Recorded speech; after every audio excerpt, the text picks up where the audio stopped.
Wow, we finally made it. How did you find that? Oh, it's great. Best way to arrive here. Walk like the pilgrims used to. That's really uplifting. It's lovely. Well, it was lovely to meet you. I'll let you finish. I'm off to the Abbey. Thank you. Thank you.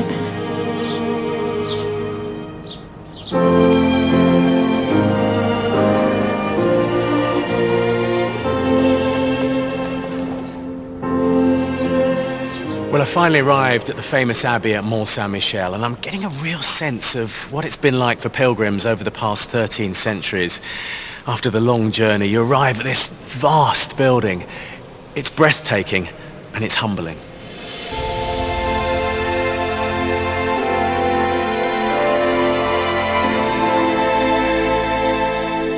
To tell me more about the history of this special place, I've arranged to meet Valérie Coupel, who's been a tour guide here for over 16 years.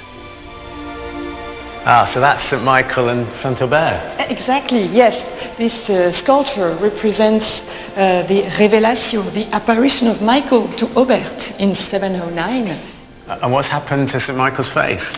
His face was chopped off at the French Revolution. Wow, brutal. Gosh.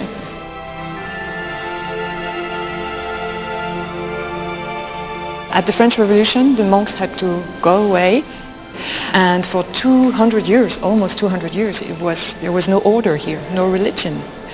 So only in 1966 did the Benedictine come back. And pilgrims came here because it was a seat of learning. Yes, Mont Saint-Michel has been one of the most important intellectual and theological centers in Europe for centuries. And here we are standing in the main room of this intellectual center. This is the scriptorium. And literally it means the room where you write. So the monks of Mont Saint-Michel were very good copists. They copied manuscripts, mainly Bible, Psalms, the Evangelicals. And they did a lot of exchanges with other abbeys and other theological centers in Europe. Well, you've worked here many years in, well, this place of God, this place of worship. Has that affected your faith and the way you see God? I would say yes. And in some way, I was born and raised as a Christian. And for that reason, I think I chose this job because it is a job where I can be inspired by all these churches, abbeys and cathedrals.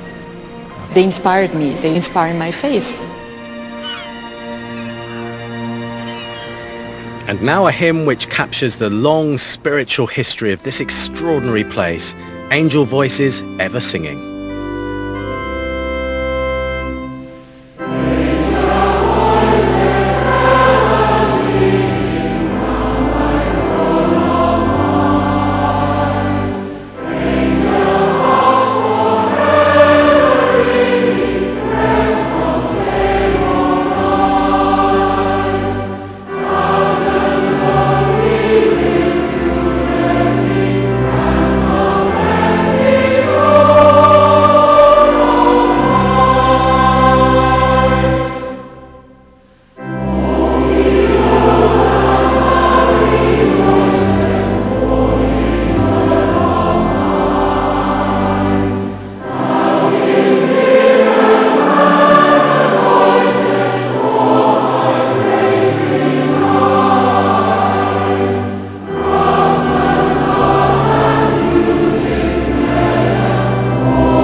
Now, I've got some great news for all you gospel fans out there. We're looking for the finest amateur choirs in the UK to take part in the 2017 Gospel Choir of the Year competition.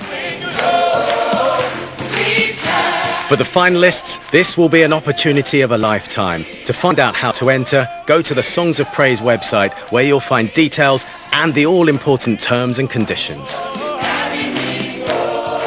The closing date is Friday the 18th of August. We look forward to receiving your entries. And to get you inspired, here's a great gospel song. Oh, happy day. Oh, happy day. When Jesus was. Oh, when he was. My Jesus was. He washed my sins away. Yeah, it's a happy day. Oh, happy day. Oh, happy day. When Jesus was. Oh, when he was. When my Jesus was. He washed my sins away. Yeah, it's a happy day. He taught me and he taught me how to watch and pray, my Lord. Hey,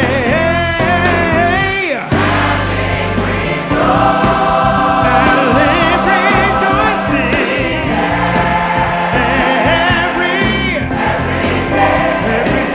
every day, my Lord. Oh, happy day. Oh, happy day. When Jesus was. Oh, when he was. When my Jesus was. He washed my sins away, yeah. Yeah, it's a happy day. And he taught me how to watch and pray, my Lord. And he taught me how to live and live rejoicing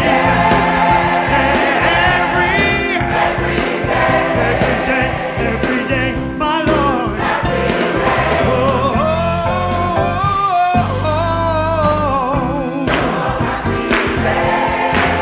It's a happy day. Yeah, it's a happy day. Today is a happy day. Oh, it's a happy day.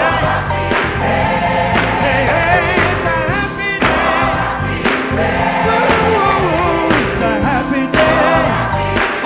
Oh, it's a happy day.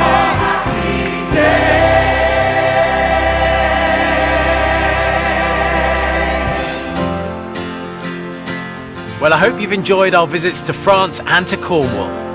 Next week, rock star Mike Peters from The Alarm talks to Aled Jones about his faith and performs his song, Walk Forever by My Side. And the Reverend Kate Botley meets a hospital chaplain who has a wonderful way of communicating with patients who have dementia. We'll leave you with a hymn that reflects our pilgrimage here to Mont Saint-Michel. Thy hand, O God, has guided.